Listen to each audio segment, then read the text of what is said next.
उधर पूर्व केंद्रीय मंत्री दिवंगत रामविलास पासवान की लोक जनशक्ति पार्टी टूट गई है। उनके बेटे चिराग पासवान को विरासत में मिली पार्टी को संभाल पाने में वो विफल रहे। सांसद चाचा ने पार्टी के 4 दूसरे सांसदों के साथ मिलकर भतीजे चिराग को पार्टी के सभी पदों से हटा दिया है और चाचा पशुपति कुमार पारस खुद ही पार्टी के नेता बन गए। अब चिराग अपनी पार्टी को बचाने के लिए हाथ पैर मारने में जुट गए हैं। क्यों हुई है लोजपा में टूट और क्या होगा पार्टी का भविष्य, आइए आपको दिखाते हैं।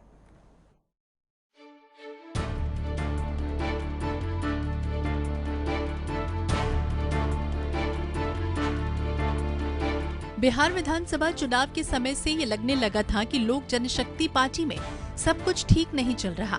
रामविलास पासवान की मौत के बाद से शुरू हुई चाचा और भतीजे में खींचतान आखिरकार पार्टी में टूट तक जा पहुंची। पार्टी में अब हुई टूट की वजह भाजपा और जदयू के बीच चिराग को लेकर जारी तकरार को माना जा रहा है। चिराग नीतीश कुमार की पार्टी जदयू से दूरी बनाए रखना चाहते थे, जो पार्टी के दूसरे सांसदों को मंजूर नहीं था। रविवार की शाम को पार्टी अध्यक्ष चिराग पासवान से अलग पार्टी के 5 सांसदों ने बैठक की। देर शाम तक चली बैठक में पार्टी अध्यक्ष चिराग को हटाने का फैसला लिया गया। बाद में 5 सांसदों ने अपने फैसले की जानकारी लोकसभा अध्यक्ष ओम बिरला को दे दी। सांसदों ने उन्हें इस संबंध में आधिकारिक पत्र भी सौंपा। पशुपति को राष्ट्रीय अध्यक्ष के साथ संसदीय दल के नेता पद का जिम्मा भी सौंपा गया है।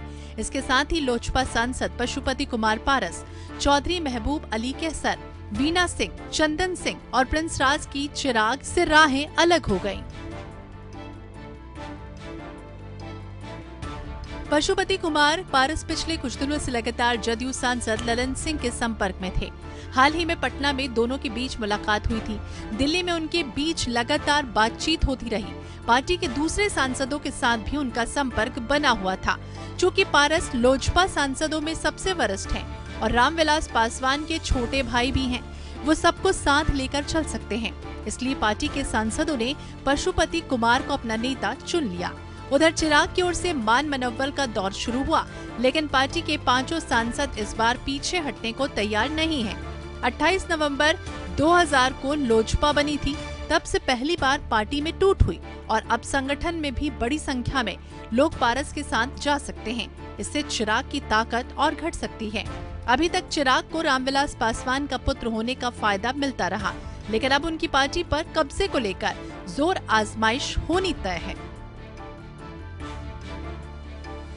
उधर केंद्रीय मंत्रिमंडल में विस्तार की चर्चा तेज है और ऐसे में पारस केंद्र में मंत्री बन सकते हैं।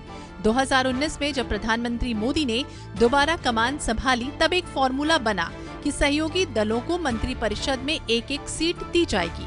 6 सांसदों वाली लोजपा से रामविलास पासवान मंत्री बने थे, लेकिन विधानसभा चुनाव के ठीक पहले रामविलास पासवान का निधन हो गया। इसके बाद केंद्रीय मंत्रिमंडल में लोजपा का खाली हुआ कोटा भरा नहीं गया। इस चुनाव में जदयू ने 36 सीटों के नुकसान के लिए लोजपा को सीधे जिम्मेदार माना था। तभी से सवाल उठ रहे थे कि लोजपा एनडीए में रहेगी या फिर नहीं। जदयू ने तब साफ कहा था कि गठबंधन के बड़े दल यानी भाजपा को तय करना है। अब जब केंद्रीय मंत्रिमंडल के विस्तार की बात चली तो मामला चिराग को लेकर फिर फंस गया, क्योंकि लोजपा को कैबिनेट में जगह मिलती तो जदयू रूठ जाती। लेकिन अब पार्टी की कमान संभालने वाले पशुपति पारस से नीतीश कुमार को कोई परेशानी नहीं है। ऐसे में उनका केंद्र में मंत्री बनना तय माना जा रहा है।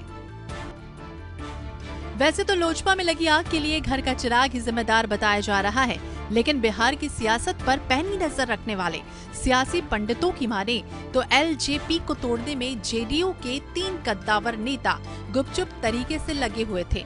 इस पूरे मिशन को लीड कर रहे थे जेडीयू सांसद ललन सिंह। बहरहाल अब ये देखना होगा कि चाचा के हाथों पटकनी खाए चिराग अपनी पार्टी को बचा पाते हैं या फिर चाचा के मंसूबे सफल हो जाते हैं। Bureau report, iNet 24/7।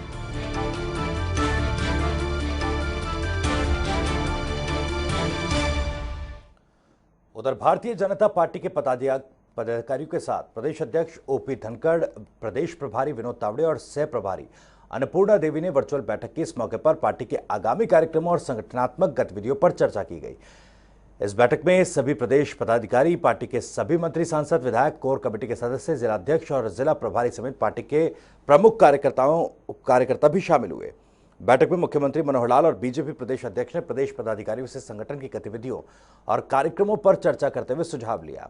प्रदेश अध्यक्ष ओपी धनखड़ ने बीजेपी संगठन की ओर से आगामी दिनों में किए जाने वाले कार्यक्रमों की जानकारी देते हुए बताया कि बीजेपी 21 जून को अंतर्राष्ट्रीय योग दिवस, स्वच्छता अभियान, वृक्षारोपण, कोरोना संक्रमण के बचाव के लिए जन जागरण जैसे कई कार्यक्रमों का आयोजन करेगी।